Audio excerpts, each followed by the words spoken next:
It's late 1968. The muscle car wars are at full boil. Every manufacturer is locked in combat. Every cubic inch matters. Every quarter-mile time gets published in the magazines and debated in garages across America. Chevrolet has the 396 and the mighty 427, engines that dominated both the street and the strip.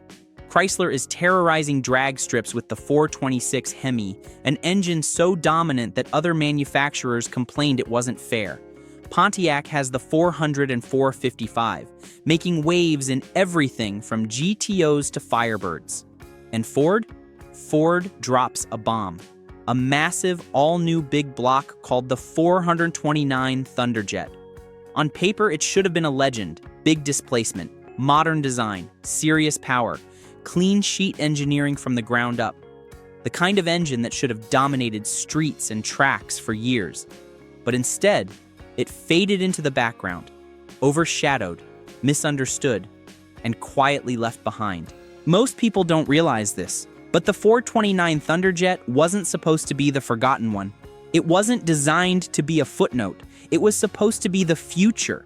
And the reason it wasn't? That's where the real story begins. Because what happened next changed everything. Not just for Ford, but for the entire muscle car era. Back in the mid-1960s, Ford knew it had a problem. A serious problem that went beyond horsepower numbers and bragging rights. The FE series big blocks like the 390, 406, and 427 were powerful, but they were old. Their architecture dated back to the late 1950s. Heavy castings that added unnecessary weight to the front end. Complicated oiling systems that required careful maintenance. Expensive to manufacture with too many machining operations. Great for racing, where cost didn't matter and mechanics knew every quirk, but not ideal for the next decade of mass production. And Ford was looking ahead. Meanwhile, emissions regulations were coming. The federal government was starting to pay attention to what came out of tailpipes. Insurance companies were circling muscle cars like sharks, raising premiums to the point where young buyers couldn't afford coverage. And rivals were modernizing fast. Chevrolet was developing the 454, Chrysler was expanding its big block lineup. Everyone was preparing for the next round of the war. So Ford did something bold, something risky, something that would define a generation of engines. They started over. Deep inside Ford's engineering offices in Dearborn, a clean sheet big block project took shape. No carryover parts from the FE, no compromises based on old tooling. This would be ground up, designed for the 1970s and beyond. It was called the 385 series, named after its 3.85-inch crankshaft stroke family. This new architecture would replace the FE engines entirely. Every lesson learned from a decade of racing. Every advancement in metallurgy and casting technology. All of it poured into one new design. The first of that new generation was the 429 cubic inch V8, and this engine was different right from the block. Instead of the FE's deep skirt design and cross-bolted complexity, the 429 used a thinner wall casting with modern engineering throughout. The deck height was set at 10.3 inches, allowing for a variety of stroke and bore combinations in the future. But the real innovation was in the cylinder heads. Ford engineers designed canted valve heads. The valves weren't positioned straight up and down like conventional designs. Instead, they were tilted at angles, optimizing airflow into and out of the combustion chambers. This wasn't just an incremental improvement, this was a fundamental leap in breathing capability. And then there were those cylinder bores. We're talking a 4.36-inch bore paired with a 3.59-inch stroke. That's huge. For context, the famous Chevy 454 used a 4.25-inch bore. The Ford 429 was actually bigger in bore diameter. Those bores were so wide that the valves could be laid over at aggressive angles without interference. The intake and exhaust ports could be designed for maximum flow. Air moved in and out with minimal restriction. This wasn't just brute force displacement. This was modern big block engineering with an eye toward the future. The compression ratio on the ThunderJet sat around 10.5 to 1, high enough to make serious power, but still streetable on the premium fuel of the era. You didn't need racing gas. You didn't need constant tuning. You just filled up and drove. From the factory, the 429 ThunderJet was rated at 360 horsepower at 4,600 RPM and 480 pound-feet of torque at just 2,800 RPM. Read those numbers again, 480 pound-feet at 2,800 RPM. That meant the engine made its peak torque before most drivers even got into the throttle. This was an engine designed for the real world. Stoplight launches, highway passes, effortless acceleration, and those factory numbers, they were conservative. Everybody knew Ford was sandbagging. The insurance companies were watching. The competition was watching. So manufacturers played games with their ratings. Ford knew exactly what it was doing. Drop that engine into a Mustang Mach 1, a Torino Cobra, a Mercury Cyclone, or a full-size Galaxy, and you had effortless speed. This wasn't an engine that screamed to redline. It didn't demand high RPM to feel alive. It shoved. From idle to highway speed, it just pushed you back in the seat and dared you to ask for more. Contemporary road tests raved about the low-end punch. Journalists who drove ThunderJet-equipped cars wrote about feeling like they had an unfair advantage. Merging onto highways felt like cheating. Passing slower traffic happened in an instant. But almost immediately, the 429 ThunderJet ran into a problem. It showed up at exactly the wrong time. By 1969, the muscle car market was starting to fracture. The golden era was already showing cracks. Insurance premiums were skyrocketing for anything with more than 300 horsepower. Young buyers, the core muscle car demographic, were being priced out of the market. The EPA was tightening emissions rules with new mandates coming every year, and buyers were becoming cautious. The endless escalation of the horsepower wars was creating its own backlash. At the same time, Ford itself created internal competition. Competition that would doom the ThunderJet to obscurity. Because alongside the ThunderJet, Ford released something far more extreme. Something that would capture every headline. Something that would become the stuff of legend, the 429 Boss. And that changed everything. You think you know this story? You think you've heard about the Boss 429? Not like this. The ThunderJet was designed as a high-performance street engine. Smooth idle that didn't shake the mirrors. Massive torque for real-world driving.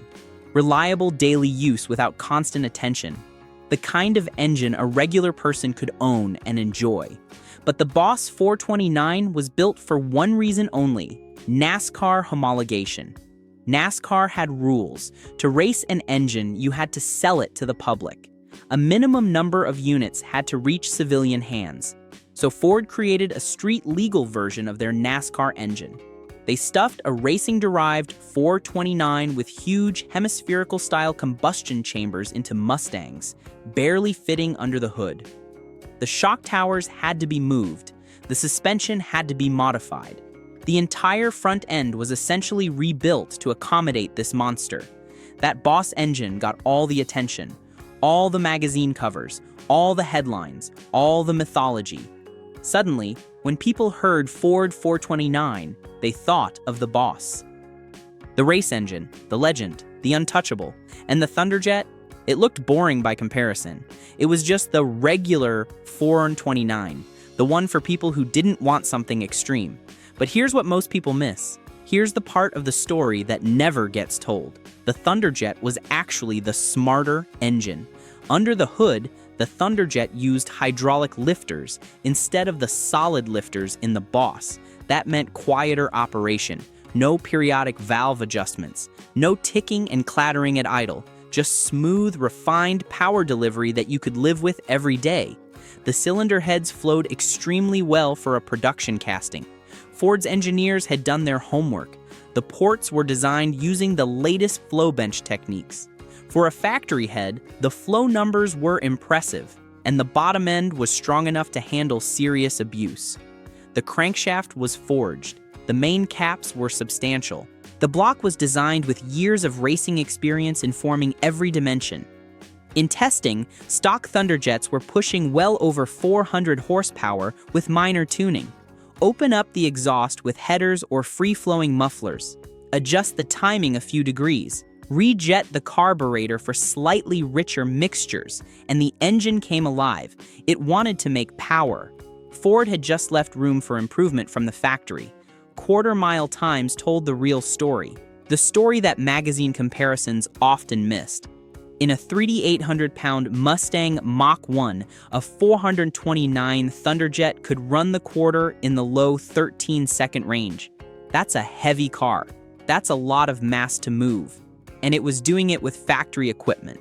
With slicks and tuning, high 12s weren't out of the question. Experienced racers were getting into the mid-12s with basic modifications. That's Hemi territory. That's competing with the most feared engine of the era. In a car that was easier to drive every day. In a car that didn't require a mechanic on standby. So why didn't it become a legend? Why isn't the ThunderJet celebrated the way the boss is? Why don't collectors chase them with the same fervor? Because the war moved faster than the engine did. By 1970, Ford escalated again. The company looked at the ThunderJet and decided it needed something more aggressive for the street. Something to bridge the gap between the daily driver ThunderJet and the race-bred boss. Enter the 429 Cobra Jet. Same basic block, same massive bore, same fundamental architecture. But now things got serious. The Cobra Jet version bumped compression slightly higher. It used a hotter camshaft with more duration and lift. The intake manifold flowed better. Larger carburation fed the hungry cylinders. Power jumped to 370 horsepower on paper. Though everyone knew that was another sandbag number. Real-world output was closer to 430 horsepower, maybe more. The Cobra Jet became the new hero. The ThunderJet became the base engine, the one for people who didn't check the right options box. Then Ford went even further. The 429 Super Cobra Jet. This was the monster version. This was Ford saying they weren't done yet. Forged pistons replaced the cast units. Stronger connecting rods handled the additional stress. A mechanical lifter cam replaced the hydraulic setup. An engine oil cooler kept temperatures in check during hard use. And the whole package was designed to survive high RPM drag racing. The Super Cobra Jet wasn't pretending to be a street engine. It was a racing engine that happened to be street legal. In race trim, these engines were making over 500 horsepower. Some estimates put them closer to 550 with headers and tuning. Professional racers were seeing even higher numbers on the dyno. At the strip, Super Cobra Jet Mustangs were absolute monsters. Mid-11-second quarter-mile passes on street tires. Trap speeds over 120 miles per hour. In a production car, you could theoretically drive to work. And yet, the ThunderJet was already forgotten. Because in the eyes of enthusiasts, it wasn't the fastest anymore. It wasn't the most powerful. It wasn't the one that won races. And in the eyes of regulators and insurance companies, it was already too fast. It was already part of the problem. It was already contributing to the perception that muscle cars were dangerous. The ThunderJet was caught in the middle. Too powerful for the new regulations, not powerful enough for the enthusiasts. Then came the real nightmare. The thing that killed not just the ThunderJet, but the entire muscle car era: emissions. Starting in 1971, compression ratios dropped across the board. Every manufacturer scrambled to meet new federal standards. Lead was being phased out of gasoline. Engines designed for 10.5.1 compression couldn't run on the new fuel. Cam profiles softened to reduce emissions. Exhaust systems became more restrictive. Horsepower ratings switched from gross to net, making everything look weaker overnight. An engine that was rated at 360 horsepower in 1969 might show 250 horsepower by 1972. Same engine, different measurement, but the perception changed. The 429 ThunderJet was quietly detuned. Compression dropped, camshaft timing retreated. The fire went out. It was renamed, repositioned, and eventually phased out. By 1973, the era of high-compression big blocks was effectively over. The muscle car wars had ended. Not with a decisive victory, but with a government mandate. Ford ended 429 production not because it failed, not because it was unreliable, not because customers didn't want it, but because the world changed. The game ended before the engine could prove what it was capable of. And here's the tragic part, the part that makes the ThunderJet story truly sad. The engine never got a second chance. Unlike the Chevy big blocks, which evolved into crate motors and racing staples over the following decades, the 429 was expensive to produce. The tooling was specialized. The castings were complex. Those massive bores meant thin cylinder walls in some areas. Overboring more than 0.030 inches risked cracking the block. That made rebuilds tricky. That made finding good cores difficult. Production numbers were relatively low compared to the millions of small blocks Chevy made. The 429 was never a volume engine. It was a specialty piece. And many ThunderJets lived hard lives. They were beaten at drag strips every weekend. They were street raced until something broke. They were neglected and abused because they were just the regular 429. By the late 1970s, most were gone. Junkyards, scrapyards, forgotten in fields. The survivors were scattered and often in poor condition. But the design didn't die completely. Ford's 385 series architecture lived on in the 460 cubic inch engine, a longer stroke version that traded revs for torque. Same basic block design, same head bolt pattern, same fundamental engineering. That engine powered trucks for decades, motorhomes, commercial vehicles, police interceptors, industrial applications, strong, reliable, unkillable, but never exciting, never celebrated, never the star of magazine covers. And so, the 429 ThunderJet became the forgotten middle child, stuck between legends, not wild enough to be mythologized like the Boss 429, not common enough to be loved like the 460, not successful enough to be remembered like the Cobra Jet. Just there. A footnote in Ford's history. Yet today, collectors are starting to wake up. The market is shifting. People are looking at the ThunderJet with new eyes. A real, numbers-matching 429 ThunderJet Mach 1 now commands serious money at auction. A Torino Cobra with the original drivetrain intact gets attention it never received in 1970 because people are finally realizing what it was. A big block built for the future. That arrived just as the past was ending. It wasn't slow.